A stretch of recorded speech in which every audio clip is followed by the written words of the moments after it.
This is Derek Champagne inviting you to join me every Sunday morning for our Business Leadership Series, where we interview leaders who are making an impact on their worlds. Really minimize the negative stuff as much as possible. I love your brand. To me, it's a lifestyle brand that's just very cool. You have to be the person that is going to poke the most holes in your idea. And it's sold product in all 50 states. It's got a really cool product. Welcome to the program today. You've done some pretty amazing things. You are in Vegas, Dallas, St. Louis, and Bentonville. There is going to be that moment where you finally accomplish what you set out to accomplish.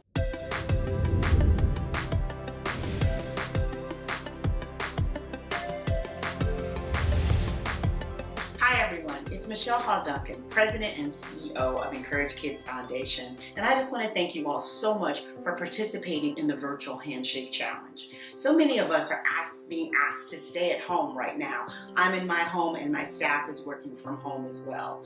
But there are people who can't stay at home. Sick kids in the hospital are isolated from their families because of visitor restrictions due to COVID. And as we all know, healthcare workers are all on the front line trying to battle this dreadful, dreadful, dreadful virus. So when you send a greeting to 5 of your friends and challenge them to do the same, what you're doing is helping to send a little bit of joy to those kids, those healthcare workers, and the people who care for them. So let's all do the Virtual Handshake Challenge. Challenge our friends to do the same. $5 gives a high five to kids in need. Thank you all so much. Stay safe and be well. Excited to have our guest back on today, Michele Duncan. She's the president of Encourage Kids Foundation. Michele, thank you for being with us. Thank you so much for having me back, Derek. I'm so excited to, be virtually chatting again. I wish it was under better circumstances, but I know there's some silver linings. We'll talk about it. Last time we got to hear your story more, but tell us for a few minutes about the Encourage Kids Foundation so our listeners can be caught up again with you. And then I want to get right into some things that you're doing right now in the heart of the city and actually around the nation. Okay, so yeah, absolutely. So Encourage Kids, as everyone remembers from last time, is a national organization that supports hospitals and supports sick children in hospitals. We like to say we try to make hospitals a better place to get better. And that's providing services and programs that really help children with their psychosocial issues while they're in the hospital. A lot of art therapy, a lot of music therapy. We support facility dogs, which are wonderful. They're trained and to help children. And who doesn't love petting a wonderful dog and having a companion while they're in the hospital? So anything like that, we're there. We're trying to make that happen. Yeah, I love it. I remember talking last time. We were by phone last time, but I think I even had a tear in my eye. I was beaming at certain times. I've got a heart for the arts and for children as well, and to do what you're doing just really is so special. And we'll put a link for our listeners to hear kind of how you got into that position that you got into. But let's go right into it. You're the president CEO of this nonprofit in the heart of New York City. You're helping more than 1 million hospitalized children nationwide. What's it like right now for nonprofits, specifically yours right now during this time? For us, it's tough. It's stressful.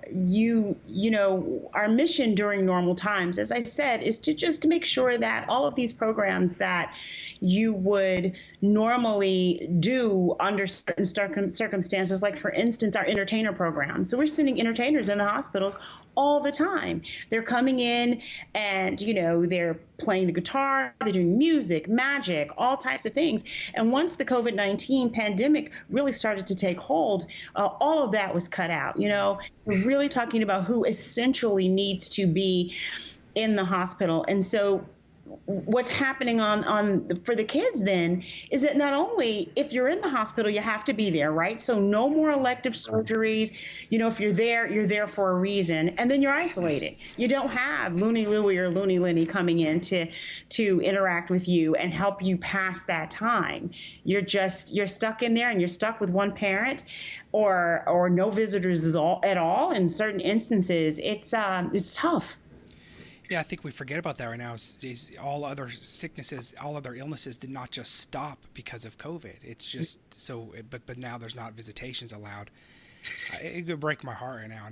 But please tell me some good news. Is there a silver lining right now? What are you doing right now to encourage kids to I mean, all of our businesses have been affected. You know, a lot of us took hits. A lot of us are figuring out how to stay. But now we start talking about the well-being and the morale of children. Oh, that seems so much more important than the things I've been dealing with. Tell me some good news. What's a silver lining? How have you been able to help? So we've been really, really in touch. I am literally on a call or an email thread once a day with Child Life asking them what's happening inside. What are you guys doing? Because they're on the front line trying to make sure these kids are okay. And so they've asked us for a lot of things, single-use items for kids, because it's infection. You can't go to the playroom because, they can't wipe the toys down. You can't play with something and then have another child play with it. So we've been focusing on what we call COVID coping kits. And those kits come in a Ziploc bag, really simple. You throw a bunch of stuff in there that the kid can use on their own or maybe with that one parent. Playing cards, a puzzle that you can do on that tray, the footprint of the food tray. You can do a puzzle on that tray. Sticker books, little Jenga games, just anything that the hospital thinks they can give to a child and they can pass some time with that. And then we're also trying to help with supplies. So let's say you do have an art therapist that can interact like you and I are right now. So if you're the art therapist, Derek, and you've got some model magic and you're like, okay, Michele, today we're going to do something creative with the model magic, and I've got mine at my bedside. You and I are doing art therapy, and we're chatting, and we're talking about how I'm feeling and how it stinks to be in this room, but I made a giraffe or whatever. So we're just really trying to, go old school in a way and give the kids the things that can help them through this really difficult time right now. Some of the fanciest stuff that we're looking at is robots. So they have robots that they're using at several hospitals like Mount Sinai, and the robot is rigged to take a tablet into the room. And so the child can interact with people outside of the room on the tablet. And so we're just really trying to do whatever we can. It's more important than ever right now. Yeah. More important than ever. I mean, it was important before, but so I feel bad that I didn't think about this till now. But this is not just in New York City. This is because I'm here in Arkansas. I know Georgia, other locations where we're at. Those hospitals have stopped elective. They're doing the same procedures as a precautionary method. It's obviously not as bad in those areas. So we're talking about around the nation that kids are dealing with this right now. Like what does it look like? What's the landscape in rural America hospital? It's happening everywhere, isn't it? It's getting there. And so, we're learning from what happened this past month in March and the first 2 weeks of April with Child Life there, and passing it across the country. So my hometown is Flint, Michigan, and I was at home right before it hit Flint. And now it's bad. I call home and we're losing friends and community members that, we respected and loved. And my sister works at Hurley Medical Center. And so we're trying to get hospitals like Hurley whatever they need, because now I think in New York, we've kind of mastered the pandemic in that we understand ventilators and PPE and all those other things. But now they're just trying to learn from what we figured out here on the East Coast. And along with that, we've learned what to anticipate that their needs could be. So again, we're just trying to fill in that gap and help out. This is one of those things that a lot of us would not even think of. We just have so much going on, and we think about economy and supplies and toilet paper and our own health and our family's health. And it's hard to look past that sometimes because it's so looming and everyone's so disrupted. But this is so important right now. So again, I'm really privileged that I get to talk to you today and spotlight this. Talk to me about this hashtag Giving Tuesday now.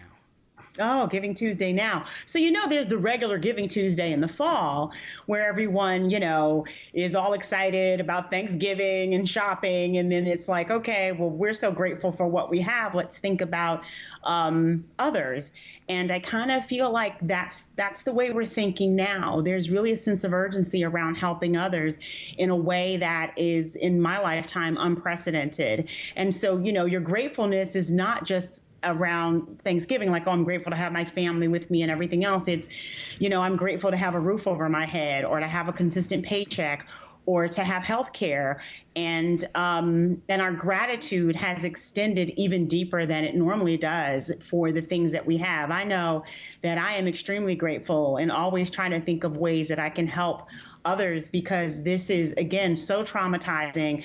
The stories that come out of the pandemic are things that you would never, ever think of. And it's reaching into every corner of our lives and our emotions. And so Giving Tuesday now is an opportunity for us to all galvanize around the current situation and bring some hope and some light into that. And so Encourage Kids is also going to be talking about how we've been helping and how we will continue to help, and hoping that supporters will come out and just support us. What can we do from wherever we're at? What can we do to support and to help? What does that look like? I think that one of the ways is to interact with us on social media. If you Google Encourage Kids, Encourage Kids is on Facebook, Twitter, LinkedIn, and Instagram. And we have been doing fundraisers through our virtual handshake challenge. It started when we had to cancel our gala in March, and we thought about all the handshakes that we would have done that night. We donated all of our food to the Bowery Mission, which made us feel a little bit better. And then we started talking about how we could go out and virtually shake hands with people who would have been and could have been our supporters. So the virtual handshake is on Facebook.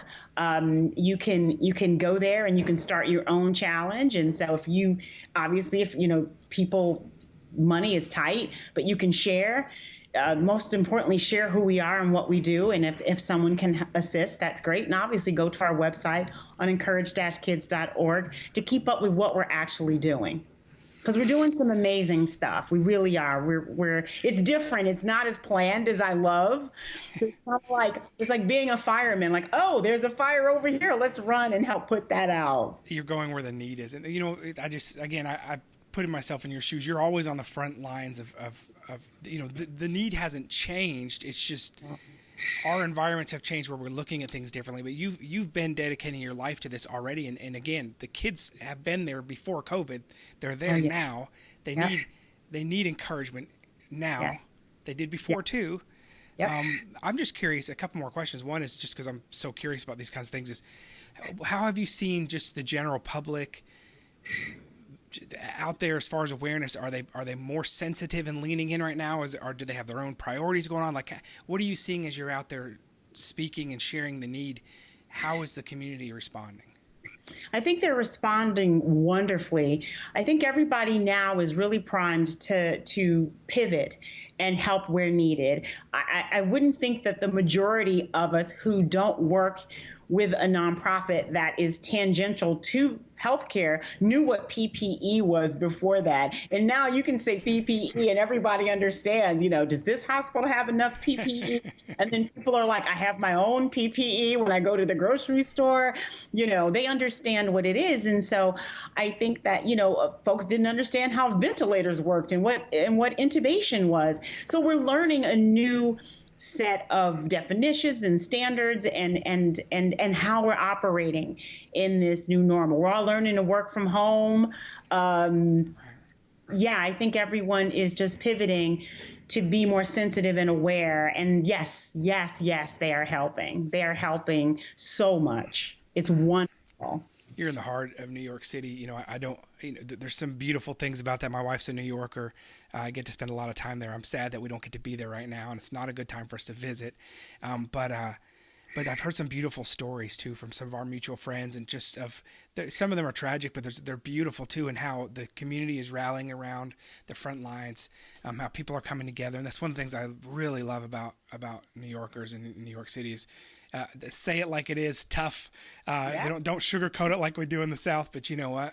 When there's a tragedy, I remember being there during a snowstorm one time, and the chief of the fire department stopped and picked me up and gave me a ride to my in-laws' house. I didn't even ask. You need a ride somewhere? And it was just talk about hospitality and coming together as a community. I can't imagine anywhere else that does it better than New York City during a time like this. I want to hear a good story or two that's about either frontline workers or people coming together and just that you've seen where it was one of those magical moments, even in the heartbreak, where you just are like, there is something special here.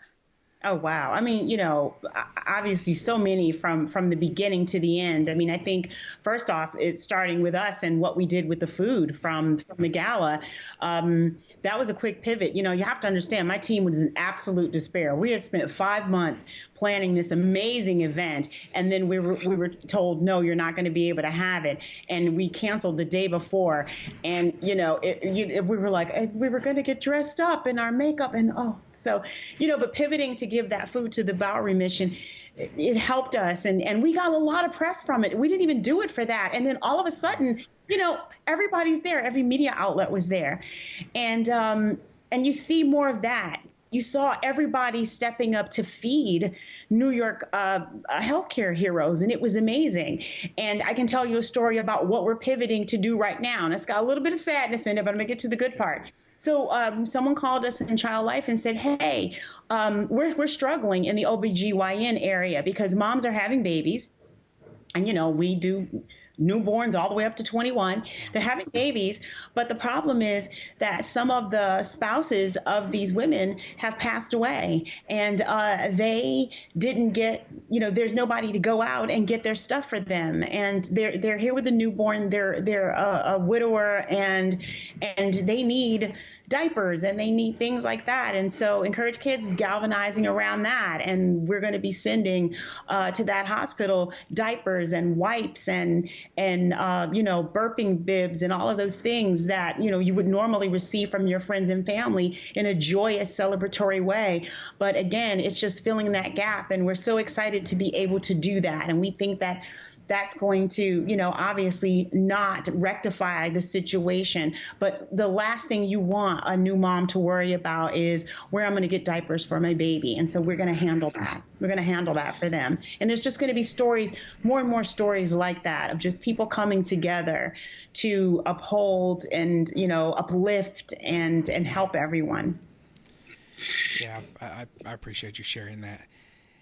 I don't think there's any question about what your calling is and what you're passionate about. I'm sure there are days where you must wonder on it, and there must be other days where it's so rewarding. But I appreciate you. I appreciate you following that calling, because it's tough to do sometimes, especially in times like this. I've been reminding people that it's easy to lead when things are good, and to your point, and we're putting on the gala dress or the tuxedo. Those are the easier times to lead. I think great leaders that are called and have a purpose and a passion that is bigger than themselves, they lead during times like this. And that is why I'm honored to talk to you about what you're doing right now. And it shows through. And so, again, I appreciate it. Is there any final things you want to share? I want to tell everybody that we're going to get through this. And that, I want to go back to what you said about New Yorkers.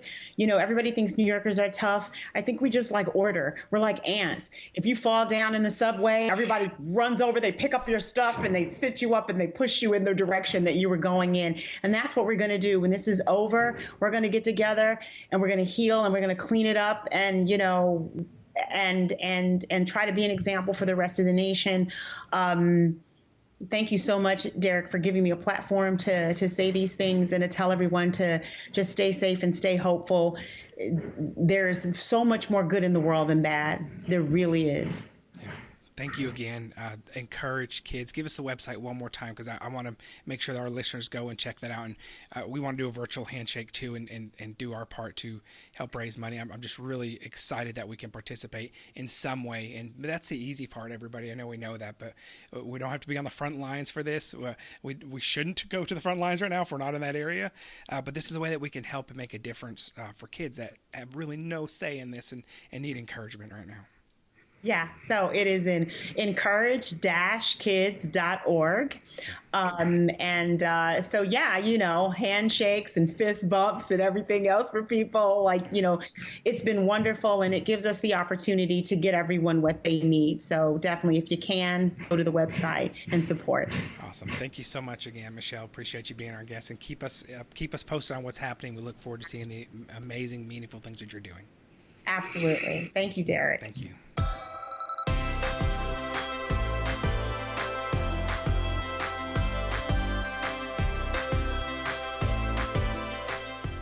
Join us for the Business Leadership Series, where we sit down with leaders who are making an impact on their worlds. I'm your host, Eric Champagne. The most important thing for anybody who wants to start out on their own is do the work. A leader can't always be shoveling muck and mud. Never underestimate the people in your community around you. We're not learning these lessons, and these lessons are becoming painful because of poor operational security. You don't really know anything as an entrepreneur until you actually get your product out there, so it can just be ripped apart. Join us Sundays on this station at 9 a.m.